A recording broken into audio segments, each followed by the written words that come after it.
Mən Əkbər Əsgərov, Azərbaycan Dövlət İqtisad Universiteti və London İqtisadiyyat Məktəbi London Universitetində müvafiq olaraq maliyyə və maliyyə mühasibəti ixtisaslarında bakalavr təhsil almışam. Hazırda Amerika Birləşmiş Ştatları Urbana-Champaign-də yerləşən Illinois Universitetində maliyyə üzrə magistratür təhsilimi davam elətdirirəm. Şəxsi karyeramda bir sıra özəl şirkətlərdə, o cümlədən Azərbaycan Dövlət İqtisad Universiteti və Azərbaycan Respublikası İqtisadiyyat Nazirliyində müxtəlif vəzifələrdə çalışmışam.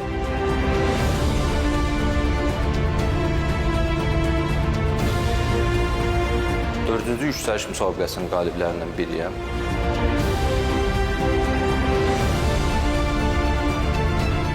Gənclərə məsləhət görürəm ki, öz hədəflərinə doğru qətiyyət irəliləsinlər, bu yolda yeni risklər almaqdan çəkinməsinlər və öz komfort zonalarından hər zaman uzaq dursunlar.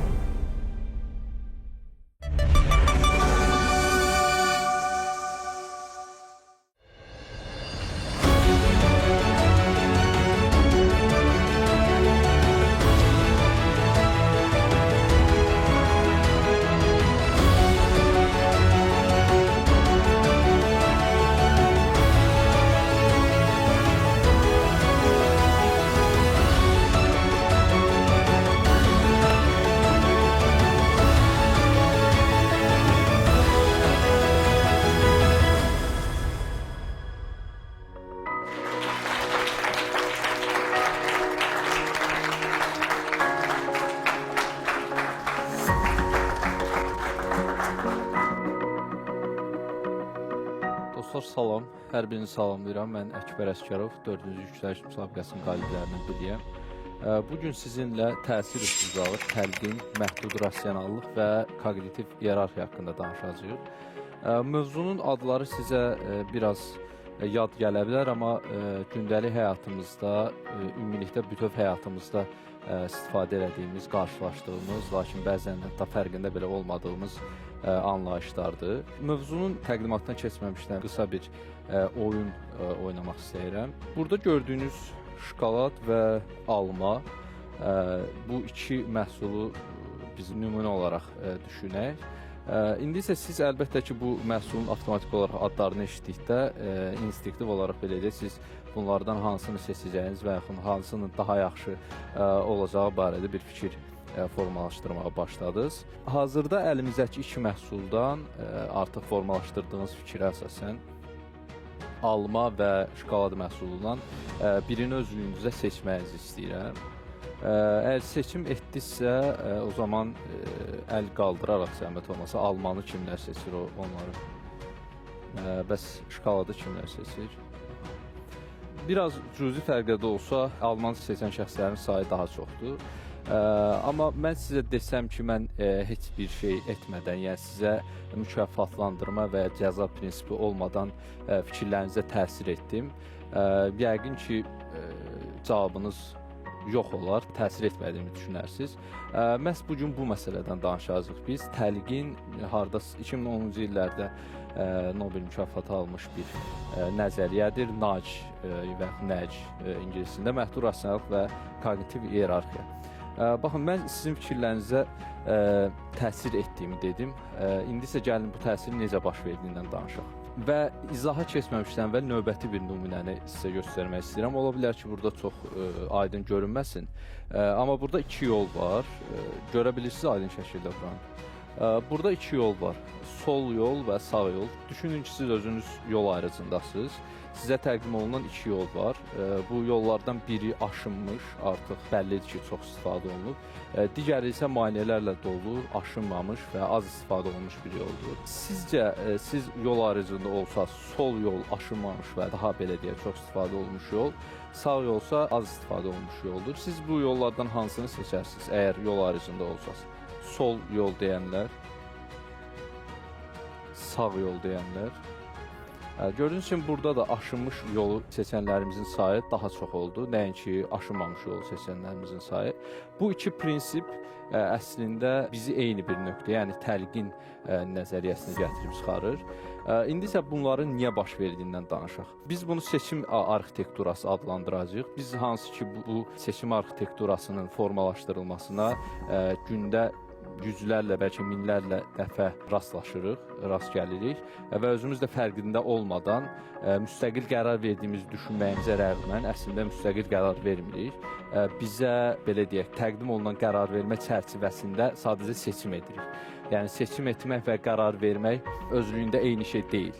Biz sadəcə bizə təqdim olunan variantlar arasında belə deyək, sadəcə olaraq seçim edirik. Müstəqil qərar verdiyimizi düşünsək belə sadəcə seçim edirik. Bizim beynimiz ümumiyyətlə əksər hallarda instinktiv və yaxud intuitiv deyək buna frazalarla belə deyək, siqnallarla işləyir. Bir çoxumuzun fikri artıq hansı ki o şəxs əvvəl şokolad seçmişdi, daha sonra almaya dəyişdi.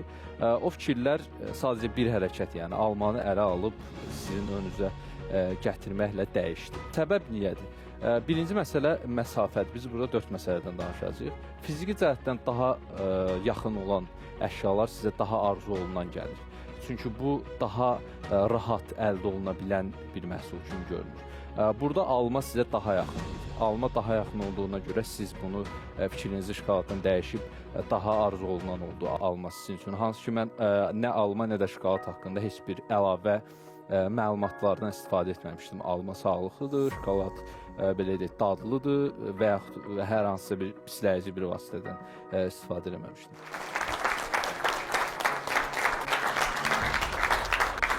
Məhdud rasionallıq və kognitiv iyerarxiya.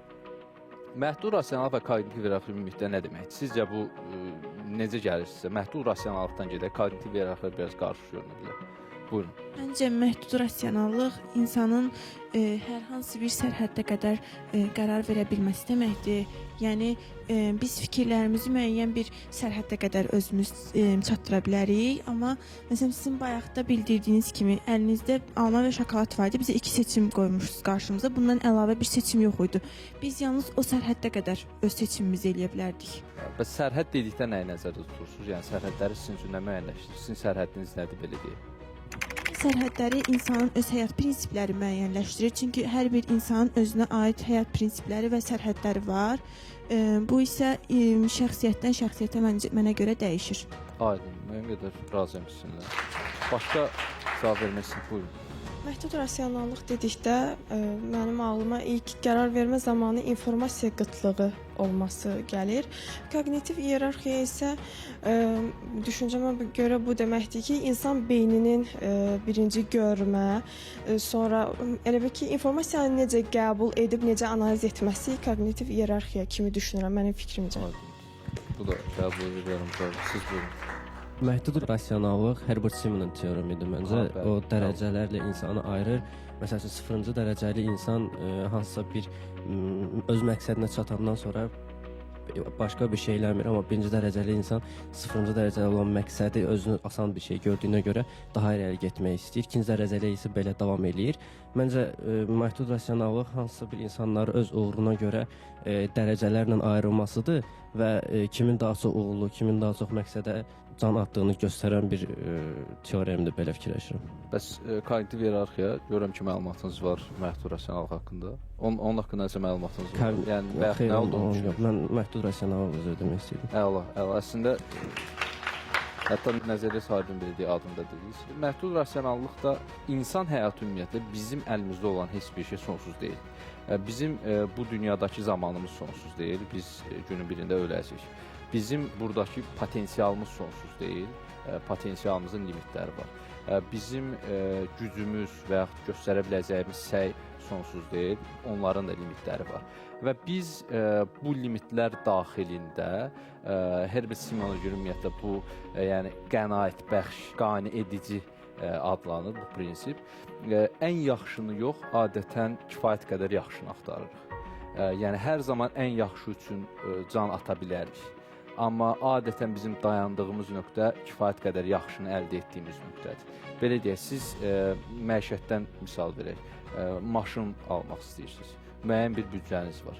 Siz bu müəyyən büdcə daxilində ən yaxşını seçməyə çalışırsınız, hansı ki bu ümumilikdə kifayət qədər yaxşıdır. Təbii ki, bu kifayət qədər yaxşı, pis, bunlar nisbi anlayışlardır.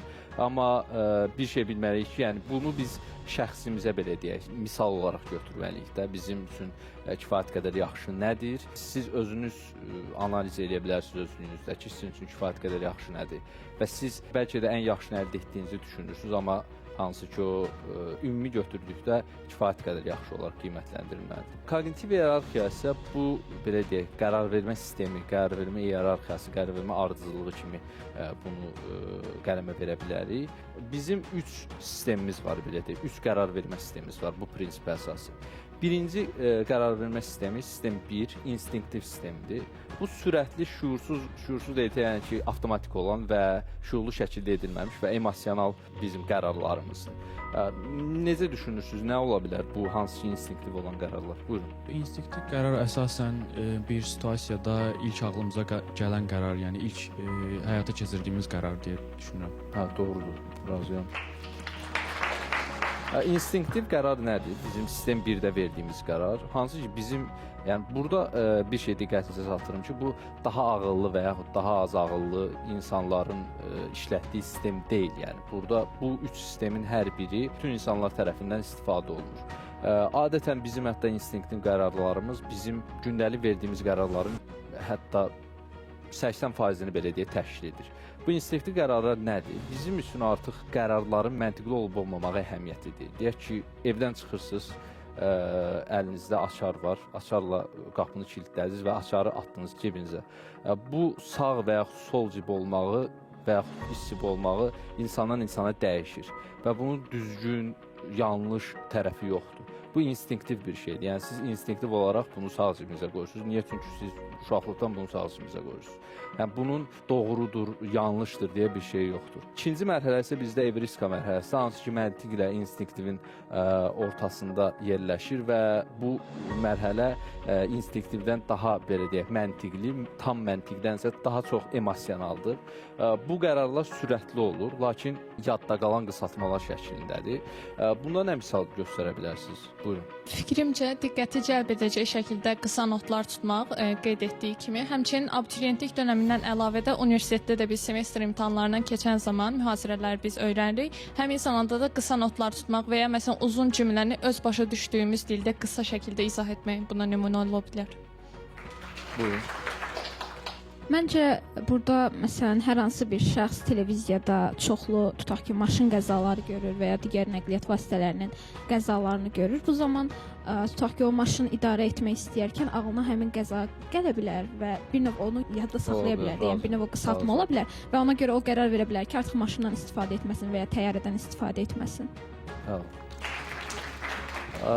Dediyimizin hər bir nəslində müəyyən qədər doğrudur. Evriska nə çox məntiqli, nə tam məntiqli belə deyək, nə də tam emosionaldır. Ortada verdiyimiz qərarlardır. Bu insandan insana dəyişə bilər. Məntiq sistem 2 adlandırdığımız məntiq isə bizim tam olaraq artıq yavaş, düşünülmüş və enerji tutumlu belə deyək, daha çox efor sərf edən qərarlardır, hansı ki biz onları düşünmüş və yavaş şəkildə veririk. Sistem 2-yə nə misal göstərə bilərsiniz siz? Buyurun xanım. Məsələn, biz abituriyent dönəmindən bitirdikdən sonra universitetə ilk addımımızı atan zaman ixtisas seçimi edirik. Bunun üçün müəyyən müddət ərzində biz düşünürük. Məsələn, hansı ixtisas bizim üçün daha uyğun ola bilər, bizim standartlarımıza uyğun, həmçinin ixtisası necə inkişaf etdirə bilərik gələcək həyatımızda, bu nümunə göstərə bilərəm. İndi mən ümumi bir sual vermək istəyirəm sizə. Sizcə belə bir anlayış var da bizə. Sizcə bahalı olan yaxşıdır. Yəni hansısa bir məhsul bahalıdırsa, o daha yaxşıdır. Siz bu anlayışı bu üç sistemdən hansına aid edirsiniz? Mən daha çox bu fikrə yanaşmıram. Yəni fikrimcə sevdiyimiz ixtisas olarsa və onun yaxşı gələcəyi olduğunu düşünsək, yəni gəlirli və ya gəlirsiz olması çox da önəmli deyil. Onun əsas olması, yəni sevdiyimiz peşə olmasıdır. Aydın. Mən məhsullarını danışıram. Deyək ki, supermarketə daxil olmusunuz və burada 5 çeşid, eyni məhsulun fərqli 5 çeşidi var. Siz ondan bahalı olanı seç. Adətən belə bir anlayış var da bizdə ki, bahalı olan daha yaxşıdır. Sizcə bu anlayış, bunun doğru və ya yanlış olduğunu soruşuram. Sizcə bu anlayış ümumiyyətlə bu üçündən hansına aiddir bu sistemdə? Yenə də qeyd etdiyimiz kimi mənim fikrimcə yəni bu tam olaraq məhdud rasionallığa əlbəttə ki bağlıdır və burada biz nə məntiqi, nə instinkti seçə bilərik. Bəlkə də instinktlə evristikanın arasında ola bilər. Məsələn, biz indi də görə bilərik ki, bəzi insanlar telefonu alanda tək onun yəni vidinə baxırlar. Onun texniki detallarını o qədər də analiz etmirlər. Yəni mənim fikrimcə yəni bu tam olaraq məhdud rasionallığa bağlıdır və mənim fikrimcə evristika ilə instinktin arasında olur. Yəni bir insan görür ki, hansısa bir məhsul bir çox şəxs istifadə olunur onların tərəfindən və o da fikirləşir ki, əgər bu bahalıdırsa, deməli bu mütləq, yəni keyfiyyətli, yaxşı olmalıdır, amma əslində gördüyümüz kimi belə deyil. Əla. Məsələn, tamamilə razıyam. Bu daha çox evristikaya, yəni evristika mərhələsində sistem 1.5-də verilən qərarlara aid edilir. Niyə? Fərqi nədir bunun? Çünki instinktiv qərarlarda biz bayaq açar misalını dedik. Bu heç bir belə deyək, prinsiplərə və yaxud inanışlara əsaslanmır da. Bu sadəcə olaraq avtomatik etdiyimiz bir hərəkətdir. Amma bahalı olan məhsulların yaxşı olması prinsipi isə bu artıq bir inanışdır. Yəni bu cəmiyyətdə belə bir inanış var ki, bahalı olan məhsullar yaxşı olur. Bunun müəyyən dəstəkləyən arqumentlər var. Deməli, bu dəstəkləyən arqumentlər varsa, yaxşı arqumentlər varsa, bu tamamilə emosional deyil, amma emosional tərəfləri var və eyni zamanda da tamamilə məntiqi deyil. Çünki emosional tərəfləri var, yəni belə deyək.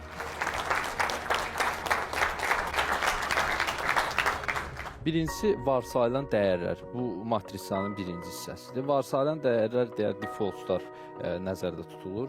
Yəni bu fayda axtarmaqdan daha çox biz adətən dəyişikliklərdən qorxuruq. Yəni gündəlik həyatımızdan misal göstərə bilərik ki, hansı ki biz çox etdiyimiz bir davranışı dəyişsək bizim üçün daha yaxşı olar. Amma bu kifayət qədər yaxşı hesab olunur deyə bizim üçün biz həmin davranışı dəyişib ən yaxşını axtarmaq üçün səy göstərməyik. Sizin üçün nə ola bilər bu? Buyurun. Məncə təlqin ümumiyyətlə manipulyasiya kimidir. İnsanların fikirlərini, düşüncələrini müəyyən istiqamətdə yönəltməyə çalışırlar. Məsələn, bunu biz daha çox reklam lövhələrində görə bilərik. Hətta mən bir kitab almışdım, onun arxasındakı bir cümləyə görə almışdım. Yazılmışdı ki, bu kitabı oxumasan çox şey itirərsən. Amma mən oxudum və düşündüm ki, oxumasam heç nə itirməzdim. Yəni məncə təlqin də belədir ki, insanlara, yəni onların fikirlərini fərqli bucaqlara, özlərinə sərf edən istiqamətdə yönəltməyə çalışırlar.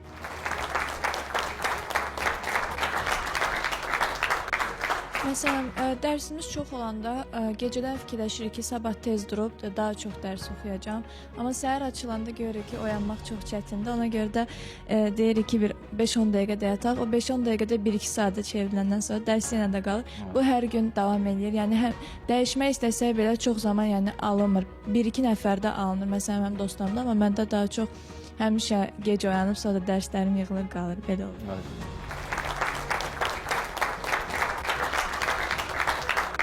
Bizdə irsi təlqin deyək, bunu legacy-nəcə deyək, siz özünüz üçün bir belə deyək, təlqin prinsipi yarada bilərsiniz ki, hansı ki, bu sizin növbəti gələcək həyatınızda konkret addımlar atmağınız üçün, konkret istəklər üçün konkret addımlar atmağınıza kömək edə bilər. Çətin bir şey deyil, siz telefonunuzda qeydlər hissəsində özünüz üçün yaza bilərsiniz. Yəni, mən sizə belə bir misal deyim ki, mənim irsi təlqimim biraz hərf mənada yaxşı səslənməyə bilər.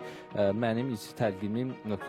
Artıq digərini özünüz doldura bilərsiniz ki, nədir sizin irsi təlqiminiz, siz nəyə çatmaq istəyirsiniz, o yolda hansı vasitələrdən istifadə edəcəksiniz. Və biz bugün sizdən yəni görünməz alətlərdən danışdıq.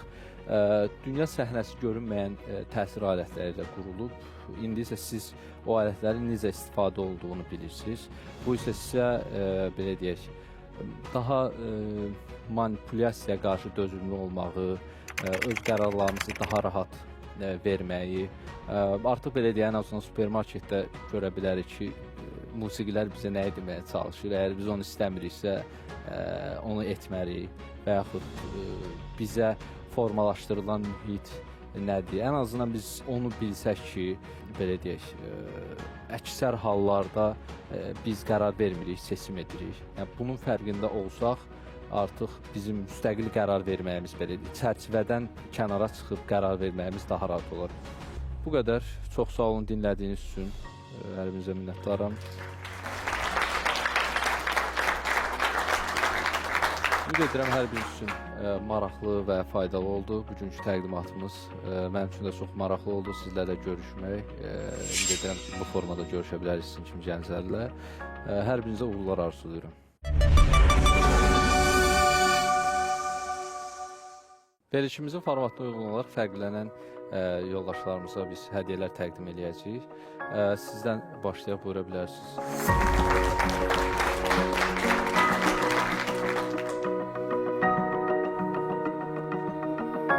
Təbrik edirəm. Herba Simon da bilirsiniz. Sizə öz sərniyəm budur. Sağ olun. Buyurun, siz zəhmətiniz.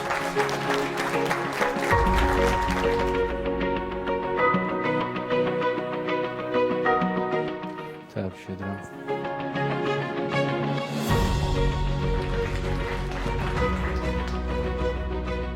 Siz zəhmət olmasa, bəli.